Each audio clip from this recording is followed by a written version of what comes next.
SpectrumTv, broadening your horizon.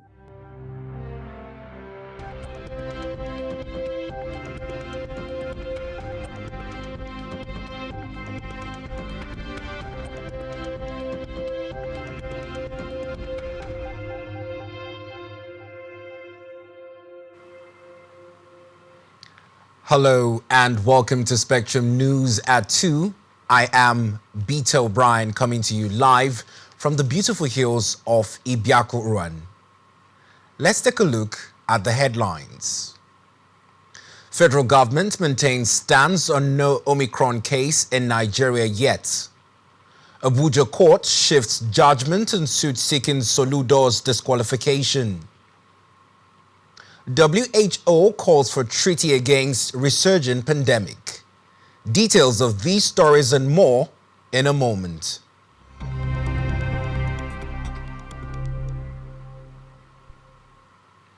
We begin the news with a report that the federal government is insisting that Nigeria is yet to record a case of the Omicron variant of COVID-19, despite Canadian authorities' reports on 2 passengers from Nigeria testing positive. Speaking at the Presidential Steering Committee on COVID-19 briefing in Abuja, the Director General of the Nigerian Center for Disease Control, Dr. Ifedayo Adetifa, said there was no need to give in to speculations.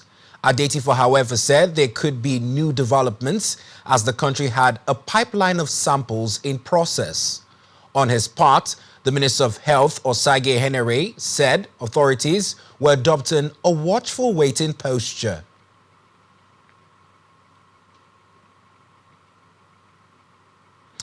In the meantime, federal government says it will release a new travel protocol today as a proactive measure to prevent the Omicron COVID-19 variant from entering Nigeria. This was disclosed by the National Incident Manager of the Presidential Task Force on COVID-19, Mukhtar Mohammed, during a media briefing. According to Mohammed, the government will also be increasing the surveillance at the ports of entry into the country, intensifying testing and contact tracing, while optimizing sequencing capacity. Still on COVID-19, federal government has commenced an office-to-office COVID-19 vaccination exercise in federal ministries, departments and agencies, MDAs, ahead of tomorrow's deadline set for all civil servants to show proof of vaccination before they access their offices. The Executive Director of the National Primary Healthcare Development Agency, NPHCDA, Dr. Faisal Shuaibu, who spoke at the media briefing of the Presidential Steering Committee on COVID-19 in Abuja, said about 6.5 million eligible persons had received the first dose of the COVID-19 vaccine in Nigeria as at yesterday. Shuaibu also warned against fraudulent practices, saying the agency would adopt a strategy of picking civil servants at random to check or assess their COVID-19 antibody titer in order to detect persons who may have fraudulently acquired the vaccination cards without vaccination. According to him, anyone who is found to have fraudulently obtained the vaccination card without vaccination will be handed over to the law enforcement authorities.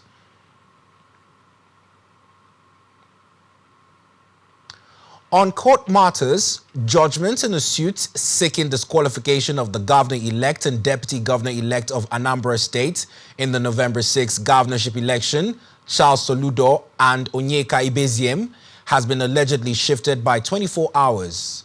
Recall that the judgment was initially fixed for today, November 30, by Justice Taiwo Oladipopo Taiwo of the Federal High Court in Abuja. Meanwhile, no reason was adduced for the shifting of judgments in the suit, but the notice apologized to lawyers involved in the legal battle and urged them to bear with the court.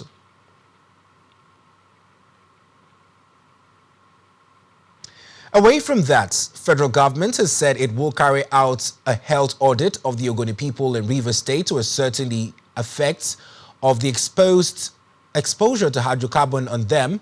The Minister of State for Environment, Sharon Ikezie, who disclosed this during a one-day stakeholders engagement program in the cleanup of Ogoni land held in Bori, Kana local government area of Rivers State, explained that the planned health audit was imperative to determine what interventions were needed.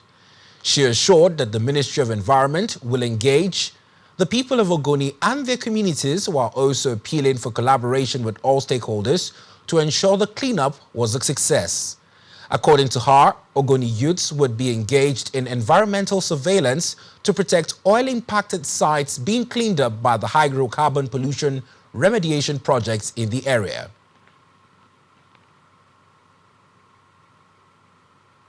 In a separate development, President Muhammadu Buhari has tasked federal universities of technology across the country to come up with a lasting solution to the menace of farmer headers crisis. Speaking through a visiting professor, Joseph Ahanuku, at the 32nd Convocation Ceremony of Federal University of Technology Akure F.U.T, President Buhari said his administration will continue to provide the needed support in the war against crime and criminality. The president noted that sustainable engagements between universities, industries, and their host communities cannot be overemphasized, stressing that collaborations will provide a mutually conducive environment for business / entrepreneurial activities to thrive. On legislative matters, Deputy President of the Senate, Omo Oviagege, is assuring Nigerians of federal government's efforts at tackling security challenges in the country. Omo Agege, who made the appeal at the 9th anniversary of Urobo Progress Union Worldwide, appealed to the people for patience. In a lecture, Omo Agege underscored the need for peaceful coexistence between the farmers and herders, noting that consequences of disunity were dreadful. In politics, crisis of leadership in the ruling All Progressive Congress APC has reportedly deepened following the purported disbandment of Governor Mai Mala Buni-led Caretaker Extraordinary Convention Planning Committee, CECPC, by one of the support groups in the party. The Progressive Youth Movement, PYM, consequently reports saying the movement named its leader, Prince Mustapha Audu, as chairman of the new CEPC, with a mandate to conduct the party's national convention coming up on February 26, 2022. On security, the Christian Association of Nigeria, CAN, has flayed Kaduna state government for giving primacy to building a bridge rather than securing the lives of people of the state. Speaking in an interview, the vice president of CAN in the north, Reverend Joseph John Hayab, spoke against the backdrop of the state government celebrating the construction of a bridge when the lives of the people of the state were not safe, as no fewer persons than 200 were reportedly abducted within 2 months, according to CAN.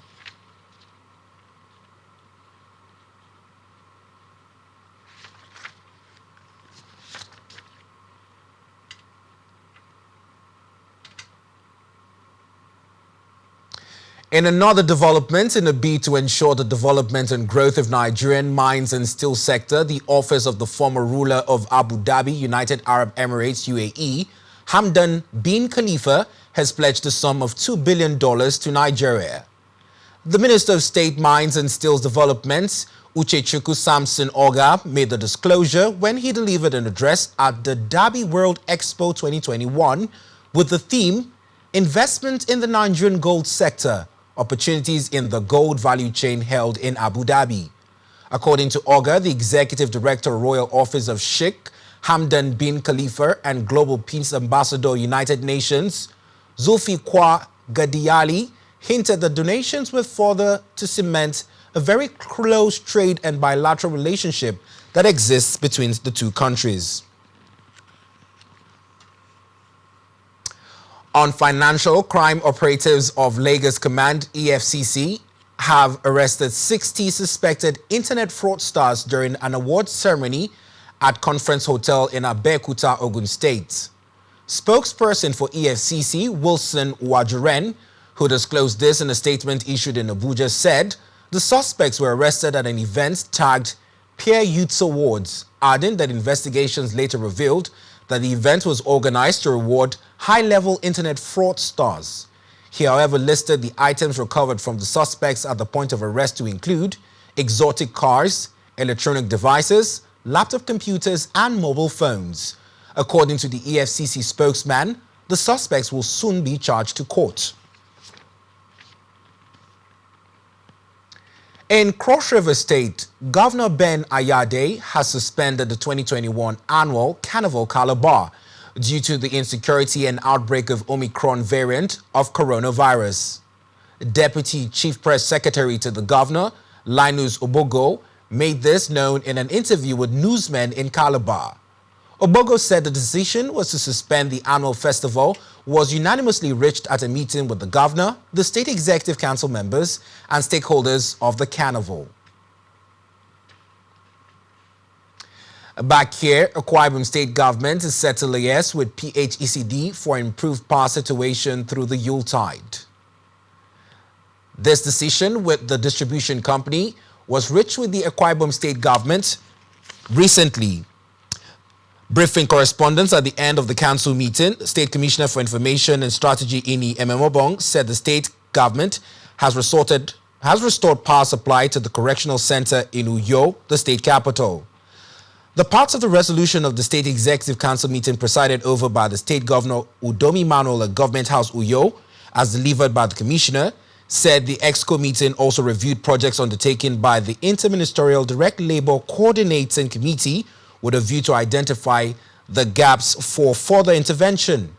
According to the Commissioner, the Council further considered the proposal for hosting the Ibom Christmas Expo at the Christmas Village, aimed at providing opportunity for micro, small and medium enterprises in the 31 local government areas to showcase their unique trade and cultural potentials.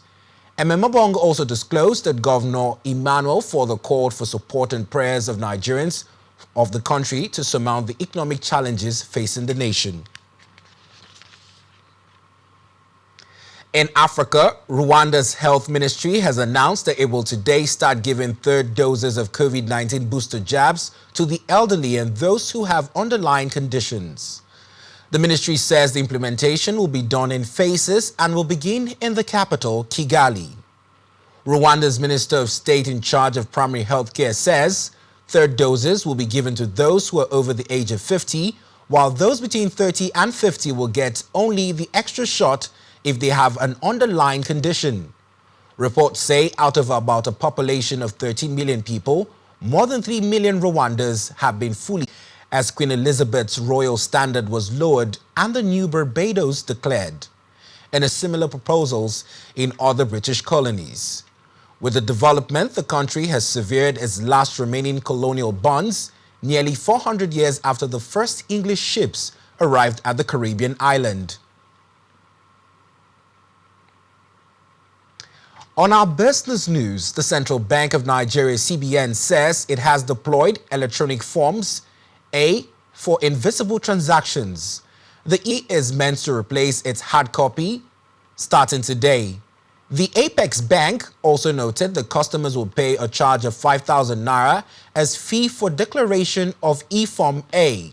The bank disclosed this in a circular by the Director Trade and Exchange Department, Dr. Ozomena Naji, who said the aim was to inform all authorized dealers that the general public of the deployment of E-Form A.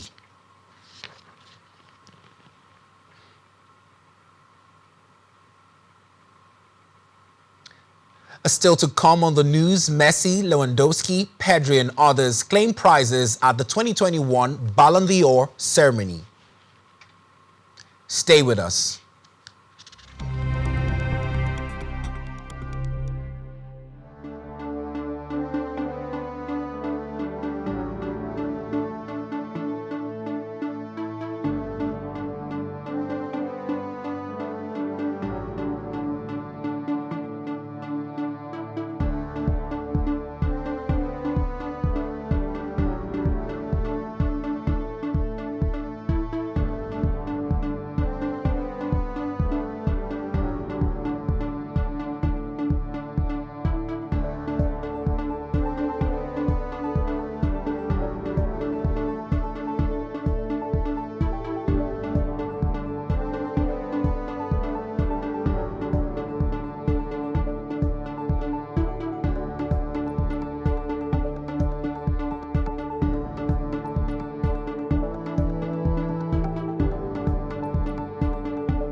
Thanks for staying with us on Spectrum News.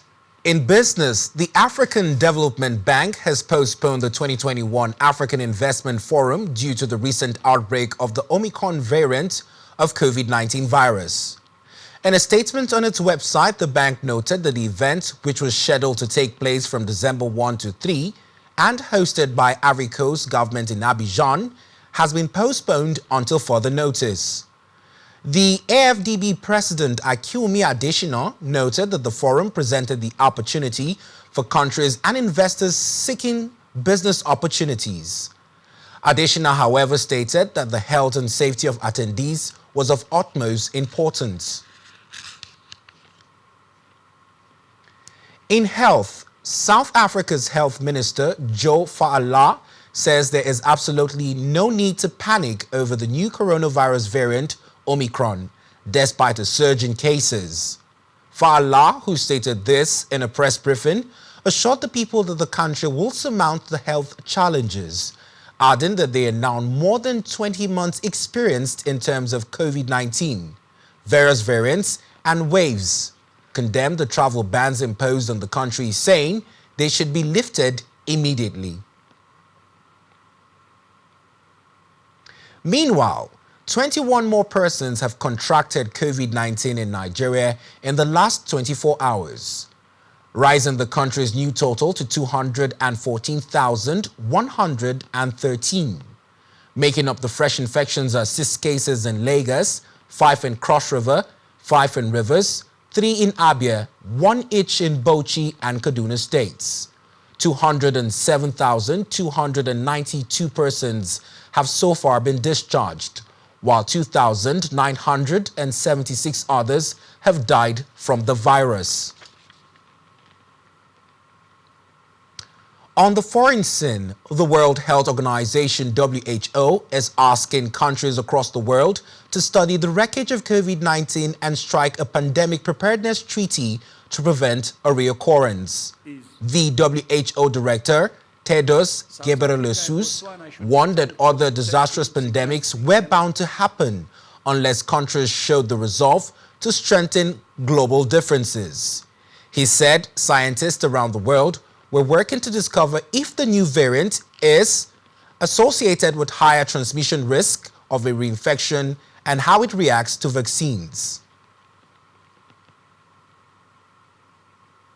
In sports, Lionel Messi has won the men's Ballon d'Or award of a record extending 7th time at the ceremony held in Paris.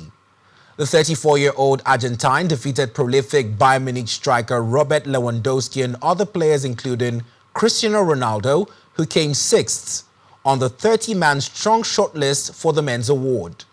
The Polish Lewandowski clinched the Striker of the Year award, while 27-year-old Alexia Putellas of Barcelona in Spain won the women's Ballon d'Or.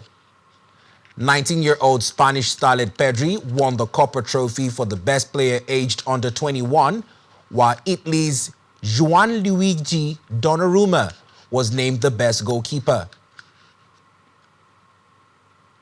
Still in sports, the FIFA Club World Cup, initially set to take place in Japan December this year, would now be held in the United Arab Emirates in February 2022. This is according to the world's football governing body, which noted that the Club World Cup will run from February 3rd to 12th. It said the competition will feature 8 matches between the champions of the 6 essential confederations, along with the top team in the host nation. On our entertainment news, American pop star and business mogul Rihanna Fenty, popularly known as Rihanna, has been conferred with the honor of a national hero in Barbados as the Caribbean country becomes a republic. The pop star was honored as the 11th national hero during the presidential inauguration ceremony at Bridgetown, where Barbados was officially named a republic.